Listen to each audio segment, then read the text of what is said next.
Okay students, तो हमने जो लास्ट क्लास में जो है हमने डिस्कस किया था, ठीक है जी। तो उसमें हमने जो है वो क्या किए थे, हमने जो है वो बोनस या इंसेंटिव के प्लान्स डिस्कस किए थे। और वो इंसेंटिव के प्लान्स जो थे वो थे आपके पास स्ट्रेट पीस वर्क प्लान था, 100% बोनस प्लान था और ग्रुप बोनस प्लान था। आज जो है वो हमने एक एग्जाम्पल जो है एग्जाम्पल के तौर पर क्वेश्चन लिया है फ्रॉम द बुक। और अब हम देखेंगे स्ट्रेट, आज हमारा टारगेट है कि हम स्ट्रेट पीस वर्क प्लान को जो है वो डिस्कस करेंगे यहाँ पे, और उसकी बेसिस के ऊपर जो है वो उसको सॉल्व करेंगे। A worker takes standard time of 3 minutes to produce a unit. Worker guaranteed base pay rate is 65 per hour and overhead rate is 35 per hour. यानी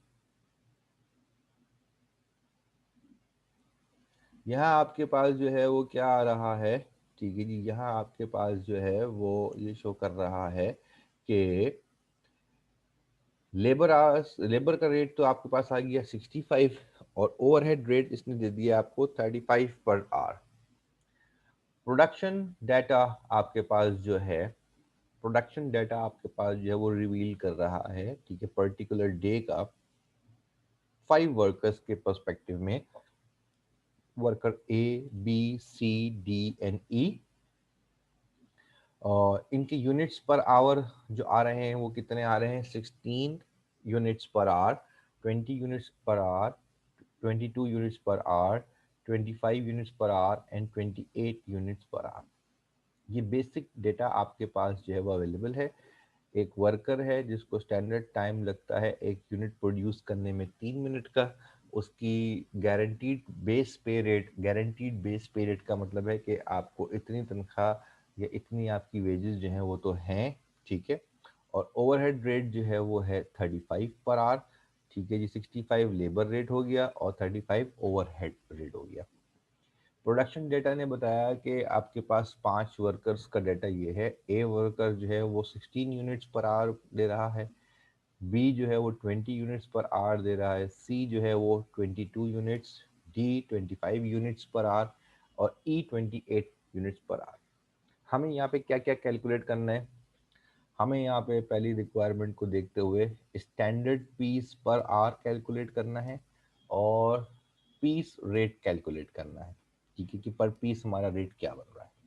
देन फिर will go for wage schedule, ठीक है जी, जिससे हम जो है वो wages पर आवर कैलकुलेट करेंगे और उसके साथ साथ लेबर कॉस्ट पर यूनिट उसी स्केड्यूल में जो है वो हमारे पास शो होगी। लास्ट इसके बाद हम क्या करेंगे, क्योंकि यहाँ पे ओवरहेड कॉस्ट जो है वो भी इस सवाल में दी हुई है। इस सवाल को लिया इसलिए कि इसके अंदर जो है वो 3-4 चीज़ें एक साथ मिलकर आपके पास शो हो रही हैं। तो लास्ट चीज इसके अंदर क्या आ रही है, that is the calculate overhead cost per unit and conversion cost per unit, क्योंकि जब लेबर और ओवरहेड्स मिलते हैं तो वो बन जाता है आपका कन्वर्जन कॉस्ट। यानी इसके लिए जब हम स्टार्ट करेंगे इसका सॉल्यूशन, तो इसके सॉल्यूशन के हिसाब से अगर देखा जाए तो पहली चीज़ आपके पास जो गिवन है वो क्या है, पहली चीज़ जो आपको इसने मांगी है आपसे, that is standard piece per hour. पहली रिक्वायरमेंट के हिसाब से अगर हम कैलकुलेट करना चाहें तो हमें पहले तो कैलकुलेट करना है स्टैंडर्ड पीस पर आवर, ठीक है जी। Standard piece per hour calculate करने के लिए हमें क्या करना पड़ेगा, हमें पीसेस पर आवर कैलकुलेट करने पड़ेंगे। अच्छा जी, पीसेस पर आवर कैलकुलेट करने के लिए हम क्या करेंगे भाई,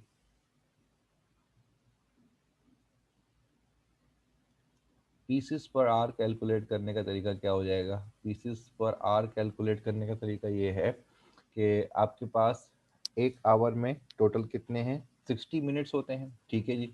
और उस 60 मिनट्स के अंदर आप जो है वो क्या कर रहे हैं, उस 60 मिनट्स के अंदर आप जो है एक यूनिट को प्रोड्यूस करने के लिए 3 मिनट्स ले रहे हैं। तो आपके पास पीस पर आवर जो है वो कितना आ जाएगा, piece per our will become 20 units, ठीक है जी। या आप इसको कह सकते हैं 20 पीस पीसेस पर आवर। ठीक है जी, ये सवाल के अंदर ऊपर मेंशन था कि एक यूनिट प्रोड्यूस करने के लिए 3 मिनट्स लग रहे हैं, तो 1 आवर के अंदर टोटल 60 मिनट्स होते हैं। 60 डिवाइड बाय 3 यानी 1 घंटे में हमारे पास जो पीसेस बनेंगे वो कितने होंगे, that will become 20 pieces per our. इसके बाद इन्होंने दूसरी चीज जो मांगी थी वो था आपका पीस रेट। ठीक है जी, अब पीस रेट कैलकुलेट करने के लिए हम क्या करेंगे,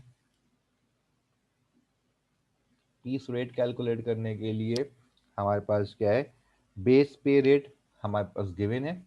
हमारे पास बेस पे रेट कितनी है, बेस पे रेट जो है दैट इज ₹65। ठीक है जी, बेस पे रेट सवाल में गिवन है 65 पर आवर, और हमें पीस रेट कैलकुलेट करना है। तो पीस रेट कैलकुलेट करने के लिए हम क्या करेंगे, piece rate equals to base rate divided by pieces per hour. अब बेस रेट हमारे पास है दैट इज 65। ठीक है जी, और पीसेस पर आवर हमारे पास जो है वो गिवन है कितने, 20।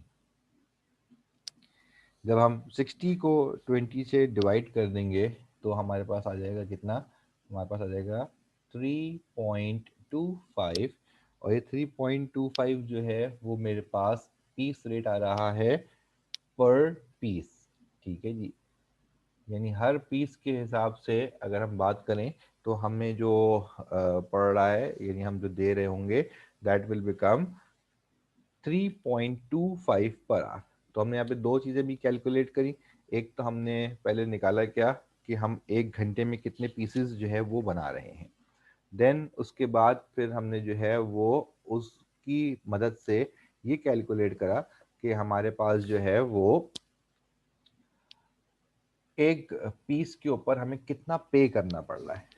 अच्छा जी, अब हम स्केड्यूल देखते हैं जो हमारे पास सेकेंड रिक्वायरमेंट बन जाएगी। ठीक है जी, सेकेंड रिक्वायरमेंट हमारे पास क्या थी, सेकेंड रिक्वायरमेंट हमारे पास है दैट इज वेजेस पर आवर कैलकुलेट करने हैं हमने, जिसका स्केड्यूल बनाना है। एक्चुअल इस सवाल के अंदर आपको इस टेबल को बनाना है, बस ये टेबल आपको समझ में आ गया तो फिर आपके लिए काम आसान है। वेजेस पर आवर लेने हैं आपने, और लेबर की आपने जो है वो यूनिट कॉस्ट लेनी है, यानी एक यूनिट के ऊपर लेबर की हमें कॉस्ट क्या पड़ रही है। अब इसको बनाने के लिए हमारे पास क्या होगा, इसको बनाने के लिए हमारे पास सबसे पहले जो है वो वर्कर्स का कॉलम बनेगा।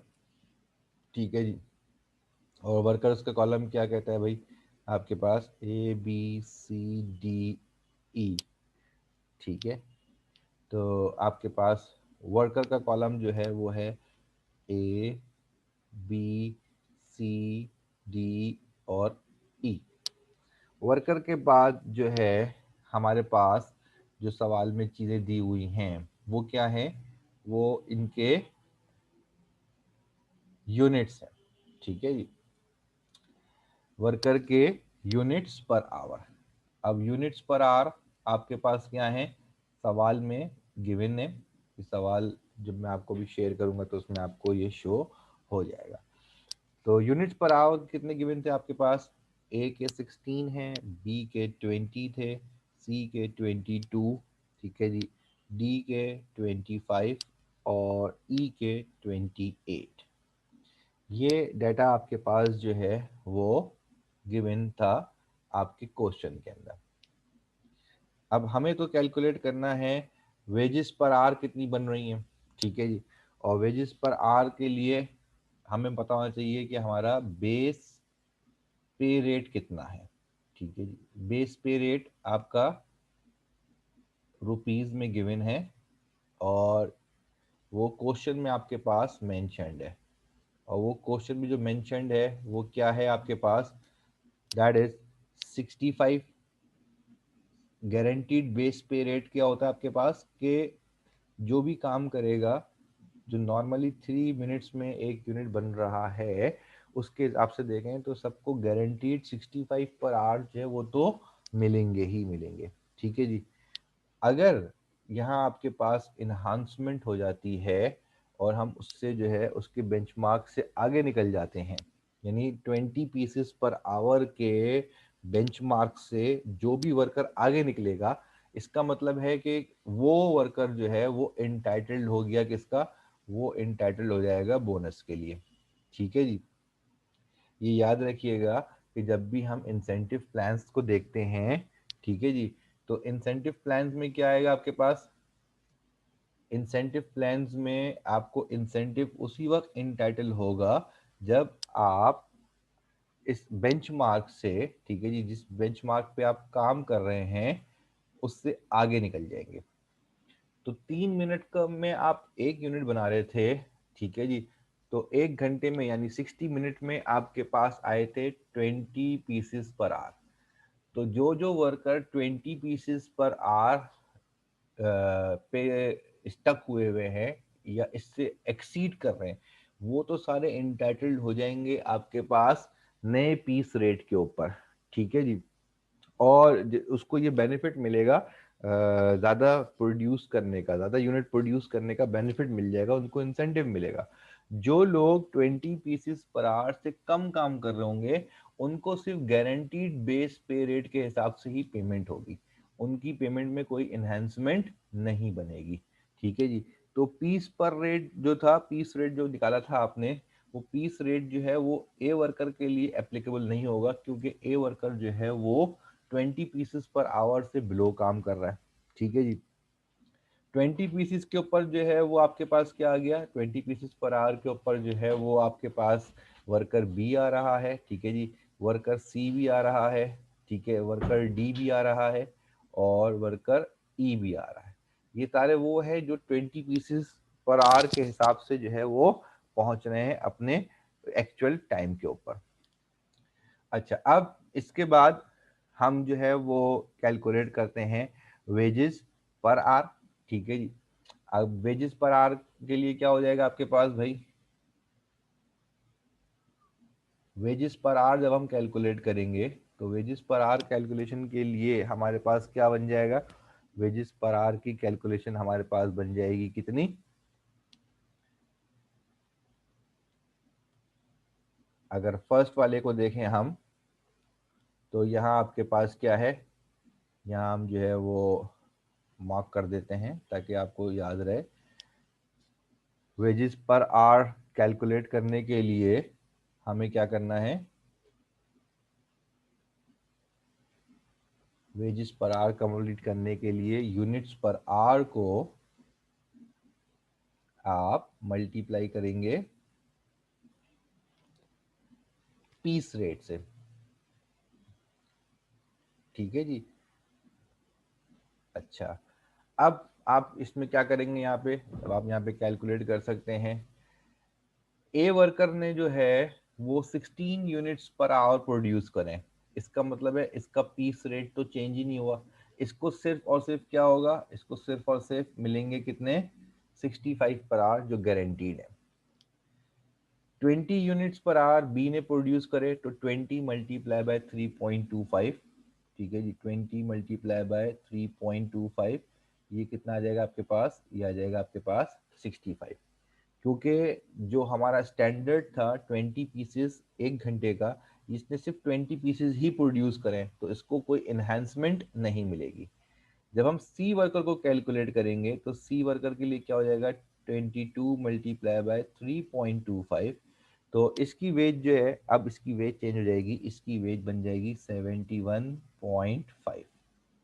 अब 65 से बढ़ गए क्योंकि इसने 2 यूनिट ज्यादा प्रोड्यूस करे हैं विद इन द टाइम, तो इसको जो है वो अब इसकी वेजेस जो है वो कितनी हो गई, 71.5। इसी तरीके से जब हम डी को कैलकुलेट करेंगे तो डी ने 25 प्रोड्यूस करें, और जब डी को हमने 3.25 से मल्टीप्लाई किया तो इसकी जो वेज बनेगी वो बनेगी 81.25। और ई को जब हम कैलकुलेट करेंगे तो ई ने इससे भी ज़्यादा एफिशिएंसी से काम करा है और 20 के बजाय 28 यूनिट्स प्रोड्यूस कर दिए हैं, तो ई की जो आपके पास वेजेस पर आवर बनेगी वो बनेगी कितनी, 91। अब यहाँ आपके पास पता चल जाएगा कि आपके पास एक वर्कर ऐसा है जो 20 पीसेस पर आवर भी प्रोड्यूस नहीं कर पा रहा, ठीक है जी, इसका मतलब है वो उसकी एफिशिएंसी कम है। एक वर्कर वर्कर ई जो है वो ऐसा है कि जो 20 पीसेस पर आवर के बजाय उसमें 8 पीसेस इनहेंसली जो है वो प्रोड्यूस कर रहा है, ठीक है जी, और वो जा रहा है 91 पर आवर के हिसाब से उसकी पेमेंट बन रही है। तो यहाँ आपके पास क्या होता है, यहाँ आपके पास मोटिवेशन क्रिएट होती है। जो वर्कर जो है वो ज़्यादा एफिशिएंटली प्रोड्यूस नहीं कर रहे होते, वो ऐसे वर्कर्स को देखकर क्या करते हैं, अपनी एफिशिएंसी को इन्हांस करने की, बढ़ाने की कोशिश कर रहे होते हैं, ठीक है जी। देन उसके बाद जो है हमें जो रेट निकालना है यहाँ पे, लेबर का यूनिट रेट निकालना है कि एक लेबर के ऊपर हमें क्या यूनिट रेट पड़ रहा है, यानी हम लिखेंगे labour cost per unit. Last जो हमें कैलकुलेशन करनी है that is the labour cost per unit. जब हम लेबर कॉस्ट पर यूनिट हम देखते हैं तो ये हमारे पास क्या हो जाएगा, लेबर कॉस्ट पर यूनिट जो है वो क्या आ जाएगा आपके पास यहाँ हम देखेंगे कि कितने वेजेस पर आवर बन रहे हैं और इसने जो है वो कितने जो है वो यूनिट्स जो है उसमें प्रोड्यूस करे हैं, ठीक है जी। यानी इसका मतलब आपके पास जो है वो बन जाएगा क्या, अगर आप देखेंगे यहाँ पर तो एक कॉस्ट आपकी जो है वो ज़्यादा हो रही होगी, ठीक है जी, क्योंकि आपके पास जिसको आप गारंटीड बेस पीरियड पे दे रहे हैं पैसे, ठीक है, उसको आपने जो है वो ज़्यादा पे करना है। उसको आप दे रहे हैं पर यूनिट 4.0625, ठीक है जी। यानी एक आपके पास जो आपका लेबर है जो कि 20 पीसेस भी जो है वो पर आवर प्रोड्यूस नहीं कर पा रहा, तो इसकी पर यूनिट जो कॉस्ट है वो ज़्यादा हो जाएगी। बाकी जो लेबर हैं वो सारे क्या होंगे आपके पास, क्योंकि वो सारे जो है वो 20 पीसेस पर आवर प्रोड्यूस कर रहे हैं या उससे ज़्यादा प्रोड्यूस कर रहे हैं, तो इनका जो लेबर पर यूनिट रेट होगा वो कितना होगा आपके पास, 3.25, ठीक है। ये 3.25 कैसे निकलेगा, जैसे अभी हमने आपका क्या कहते हैं वेजेस पर आवर कैलकुलेट करी है, ठीक है जी। तो वेजेस पर आवर को अगर हम जो है उनके यूनिट्स पर आवर से डिवाइड कर देंगे तो हमें पता चल जाएगा कि लेबर कॉस्ट जो है वो पर यूनिट हमें क्या मिल रही है, ठीक है जी। तो यहाँ आपके पास एक सर्टेन क्राइटेरिया था जिसके बना पे जो है वो हमने इसको कैलकुलेट किया। पहले डाटा के अंदर हमारे पास जो वैल्यूज गिवन थी वो वर्कर के यूनिट्स पर आवर गिवन थे, बेस रेट आपके पास पेपर में गिवन है। हमने पहले कैलकुलेट किया कितने पीसेस एक घंटे में बन सकते हैं और उनके हिसाब से हमारे पास पर पीस कितना पेमेंट बनेगा, एक पीस का कितना पे करना पड़ेगा। ए वर्कर ने 16 यूनिट्स पर आवर प्रोड्यूस करे, तो इसका मतलब है कि इसका रेट तो सिर्फ गारंटीड बेस पे रेट के ऊपर ही कैलकुलेट होगा। बाकी बी सी डी ई जो थे उन्होंने 20 यूनिट्स पीसेस पर आवर या उससे ज़्यादा प्रोड्यूस करे, तो उनका पीस रेट जो है वो क्या होगा, जो हमने कैलकुलेट किया पीस पर पीस का जो रेट था वो उनके ऊपर अप्लाई हो जाएगा और इसी बेसिस के ऊपर इनकी जो वेजेस हैं वो भी इनहेंस हो जाएंगी, ठीक है जी। जब इनकी वेजेस इनहेंस हो जाएंगी तो अब आपके पास जो है वो क्या हो जाएगा, अब यहाँ आपने जो है वो पर यूनिट कॉस्ट जो है वो लेबर की निकाल ली, ठीक है जी। क्योंकि हम सिर्फ एक लेबर को 16 यूनिट्स पर आवर प्रोड्यूस करने पे 65 दे रहे हैं, ठीक है जी। तो इसकी जो पर यूनिट की कॉस्ट है वो ज्यादा हो गई। अदरवाइज चार वर्कर्स जो हैं वो 20 या 20 से ज्यादा यूनिट्स प्रोड्यूस कर रहे हैं, इसलिए इनका जो पर पीस रेट है वो 3.25 ही रहेगा। अब हम मूव करते हैं अपनी थर्ड रिक्वायरमेंट की तरफ, और थर्ड रिक्वायरमेंट हमारी जो है वो क्या थी, थर्ड रिक्वायरमेंट हमारे पास है कि हमने ओवरहेड की कॉस्ट भी निकालनी है, ठीक है जी। और ओवरहेड कॉस्ट और कन्वर्जन कॉस्ट, यानी अब हम कैलकुलेट करेंगे ओवरहेड यूनिट कॉस्ट, यानी एक यूनिट के ऊपर ओवरहेड कॉस्ट कितनी पड़ रही है, और ठीक है जिसके साथ साथ हम कैलकुलेट करेंगे हमारी कन्वर्जन कॉस्ट क्या बन रही है। ठीक है जी। तो तरीक़ेकार आपके पास पहले वाले तरीके से ही होगा। ठीक है जी। पहले तो हमारे पास क्या होंगे, हमारे पास वर्कर्स आ जाएंगे। ठीक है। और वर्कर्स जब आएंगे हमारे पास तो ABCDE। ठीक है, ये हमारे पास जो है वो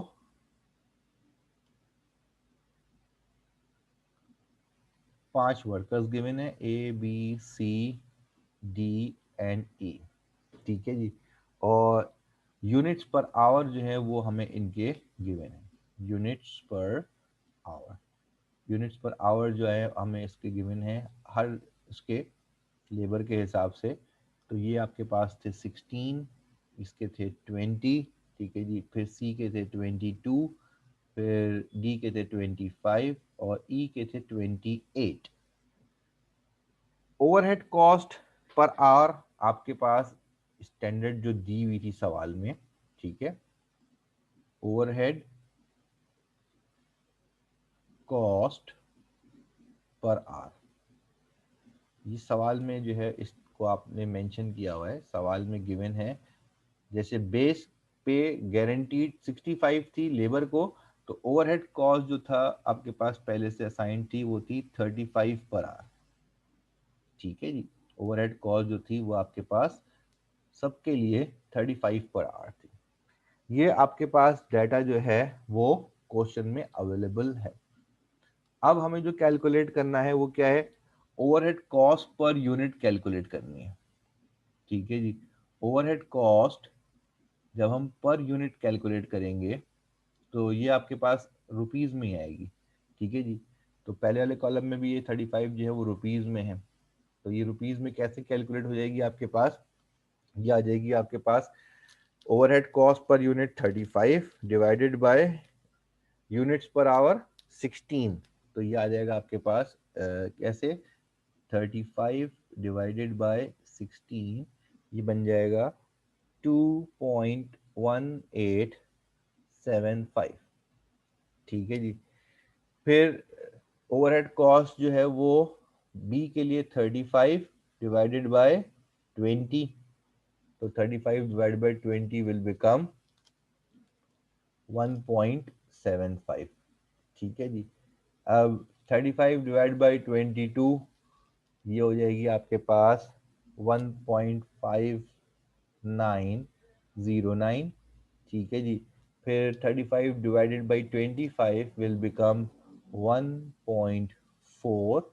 ठीक है। और फिर आपके पास जो है वो ये आ जाएगी 1.25। अब आप देख रहे हैं कि जितनी प्रोडक्शन जो है वो बढ़ रही है, जो जो लेबर जो है वो अच्छे नंबर ऑफ यूनिट्स प्रोड्यूस कर रहा है पर आवर, तो ओवरहेड कॉस्ट क्या हो रही है उसके हिसाब से कम होती जा रही है। जो कम प्रोड्यूस करेगा उसकी ओवरहेड कॉस्ट ज़्यादा है, और जो ज़्यादा प्रोड्यूस कर रहा है उससे कंपनी को बेनिफिट क्या होगा कि उसकी ओवरहेड कॉस्ट जो है वो रिड्यूस हो जाएगी। ठीक है जी। अब इसके साथ हमने लेबर, ये तो ओवरहेड कॉस्ट पर यूनिट निकाल दिया, लेबर कॉस्ट पर यूनिट हमने पहले कैलकुलेट किया। लेबर कॉस्ट पर यूनिट हमने लास्ट कॉलम में जो सॉल्व किया था, लेबर कॉस्ट पर यूनिट। तो लेबर कॉस्ट पर यूनिट हमारे पास जो इन रुपीज आई थी वो आई थी कितनी, लेबर कॉस्ट पर यूनिट हमने लास्ट कॉलम में निकाली थी, वही वैल्यूज जो है वो हम यहाँ पर अब ले रहे हैं। पहले वाले लेबर की कॉस्ट जो थी वो ज़्यादा थी, 4.0625। बाकी तमाम लेबर्स की लेबर कॉस्ट जो थी वो थी 3.25। ये सेम रही थी सबकी। ठीक है जी, क्योंकि ये पर पीस से इन्होंने टारगेट अचीव कर लिए थे। हमें निकालनी थी कन्वर्जन कॉस्ट। ठीक है जी। कन्वर्जन कॉस्ट का मतलब क्या होता है, आपके पास लेबर एंड ओवरहेड को ऐड करना है। यानी अगर हम यहाँ पे देखें कि हमारी कन्वर्जन कॉस्ट पर यूनिट क्या बन रही है, तो कन्वर्जन कॉस्ट पर यूनिट के लिए हमें क्या करना पड़ेगा, हमें ओवरहेड और लेबर्स को ऐड करना पड़ेगा। यानी 2.1875 प्लस 4.0625। ये वैल्यू कितनी आ जाएगी आपके पास, इट विल बिकम 6.25, ठीक है। ये हो जाएगा आपके पास 2.1875 प्लस 4.0625, इट विल बिकम 6.25। इसी तरीके से जब हम बी के लिए conversion cost per unit calculate करेंगे तो उसका मतलब क्या हो जाएगा, 1.25 सॉरी 1.75 प्लस 3.25, तो 1.75 प्लस 3.25 विल बिकम ₹5, ठीक है जी। हर लेबर के हिसाब से, हर वर्कर के हिसाब से क्या हो रहा है, हर वर्कर के हिसाब से हमारे पास जो है वो यहाँ पर conversion cost per unit change हो रही है, क्योंकि जिसकी एफिशिएंसी ज़्यादा होगी 1.5909 प्लस 3.25, जिनकी एफिशिएंसी ज़्यादा हो जाएगी इट मीन्स के आपके पास क्या हो जाएगा, वो ज़्यादा प्रोडक्टिव हो जाएंगे। और एफिशिएंसी का मतलब क्या है, हमारे लिए फ़ायदेमंद हो जाएगा, कंपनी के लिए फ़ायदेमंद हो जाएगा। फिर क्या होगा आपके पास 1.40 प्लस 3.25, तो ये क्या शो करेगा आपको, इट विल बिकम 4.65। अब अगर लास्ट देखें 1.25 प्लस 3.25, तो ये बन जाएगा आपके पास 4.5, ठीक है जी। तो अब ये क्या शो कर रहा है, ठीक है जी, ये शो कर रहा है कि अगर हम स्ट्रेट पीस पे जो है वो कन्वर्जन कॉस्ट को देखें, तो कन्वर्जन कॉस्ट जो है वो हमारी क्या हो रही है, रिड्यूस हो रही है, ठीक है, डिक्लाइन कर रही है। जैसे जैसे प्रोडक्टिविटी अच्छी होती जा रही है वर्कर्स की, हमारी कन्वर्जन कॉस्ट क्या हो जाएगी, कम होती चली जाएगी। अगर पहले वाले वर्कर के हिसाब से देखें, तो पहले वाले वर्कर के हिसाब से जो हमारे पास आ रही है कन्वर्जन कॉस्ट, वो आ रही है 6.25 पर आवर, ठीक है जी, पर यूनिट। और 6.25 पर यूनिट का मतलब क्या है कि एक यूनिट पे अगर वर्कर ए काम कर रहा है तो उसके हिसाब से हमें उसको पे करना पड़ रहा है 6.25 एज अ कन्वर्जन कॉस्ट। और इसी के अगर ऑपोजिट हम देखें पैरेलल में वर्कर ई को, तो वर्कर ई शो कर रहा है हमें यहाँ पे क्या, कि अगर वर्कर ई जो है वो एफिशिएंटली काम करे तो हमें जो है वो कितना फर्क पड़ जाएगा, यानी तकरीबन तकरीबन हमारे पास जो है वो ₹2 का पर यूनिट जो है वो हमें फर्क पड़ रहा है, ठीक है जी। यानी हमारी पेमेंट्स के अंदर जो है वो ₹2 का जो है वो डिफरेंस आ रहा है। अब वैसे कहने में तो बहुत ही कम लगता है कि सिर्फ ₹2 का डिफरेंस आ रहा है, मगर जब क्वांटिटी के अंदर जब यूनिट्स प्रोड्यूस हो रहे होते हैं तो वहाँ पे जो है वो चंद पैसे भी अगर फर्क पड़ता है तो उससे भी जो है वो कॉस्ट जो है वो क्या होती है, चेंज हो जाती है, ठीक है जी। ओवरहेड कॉस्ट पर यूनिट निकालने के लिए हम क्या करते हैं, ओवरहेड कॉस्ट, ठीक है जी, को नंबर ऑफ यूनिट से डिवाइड करते हैं, जैसे कि हमने यहाँ पे करके दिखा दिया है। और इस सवाल के अंदर हमने जो है वो तीन चीज़ें जो हैं वो देख ली हैं, ठीक है जी। वो तीन चीज़ें क्या क्या थी, हमने सबसे पहले जो है वो देखा कि इसके स्टैंडर्ड पीसेस पर आवर कितने हैं, ठीक है।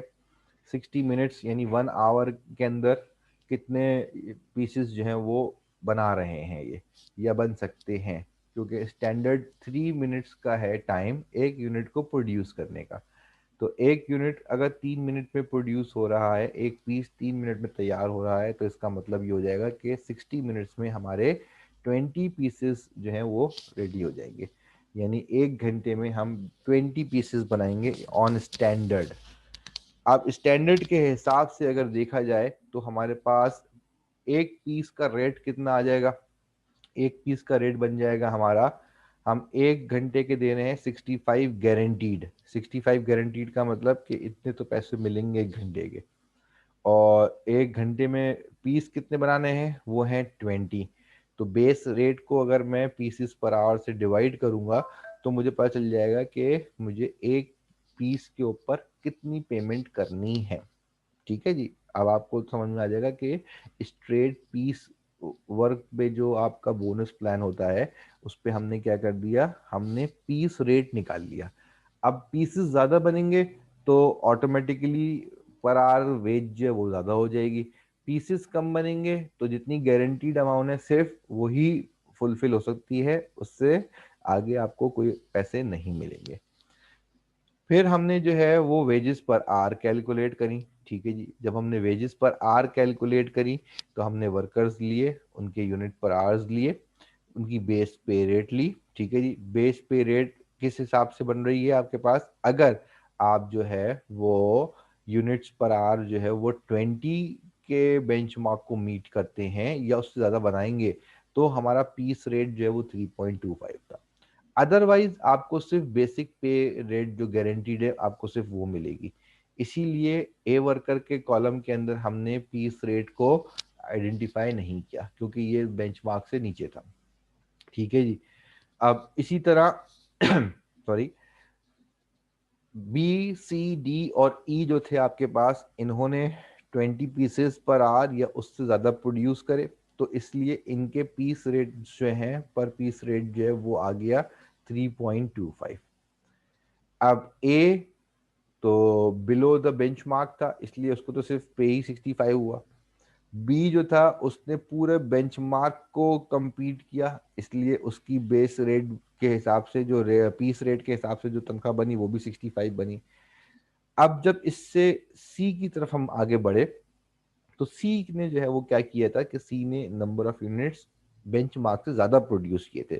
तो यहाँ आपके पास क्या हो गया, यहाँ आपके पास जो है वो इसकी वेजेस के ऊपर फर्क आ गया नजर, यहाँ डिफरेंस आ गया क्योंकि यहाँ पे पेमेंट उसको 22 पीसेस के हिसाब से हुई, डी को पेमेंट 25 के हिसाब से हुई, 28 के जो पेमेंट होगी वो अलग रेट से होगी, 28 पीसेस के हिसाब से होगी, ठीक है। तो यहाँ आपके पास डिफरेंस नज़र आया आपको कि जब आपने अच्छी प्रोडक्शन शो करी तो आपकी वेजेस पर आवर जो है वो बढ़ गए, ठीक है जी। लेबर कॉस्ट के हिसाब से जब देखेंगे हम तो क्या है, जिस लेबर ने अच्छा प्रोड्यूस किया उसकी जो है वो वेज भी बढ़ गई।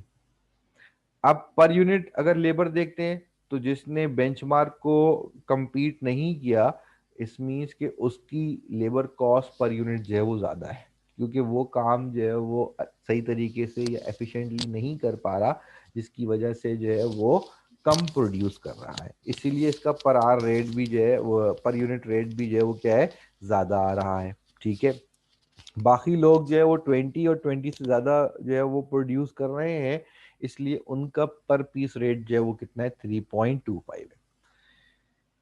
जब हमने लेबर कॉस्ट पर यूनिट निकाल ली तो उसके बाद रिक्वायरमेंट में था overhead unit cost and conversion cost. Overhead unit cost निकालने के लिए तो हमें पता है कि जो यूनिट्स उसने प्रोड्यूस करे हैं पर आवर और जो ओवरहेड कॉस्ट का पर आवर का जो अमाउंट गिवन था, इन दोनों को आपस में अगर हम डिवाइड करते हैं तो हमें पता चलता है कि हमारे पास ओवरहेड कॉस्ट पर यूनिट कितनी थी।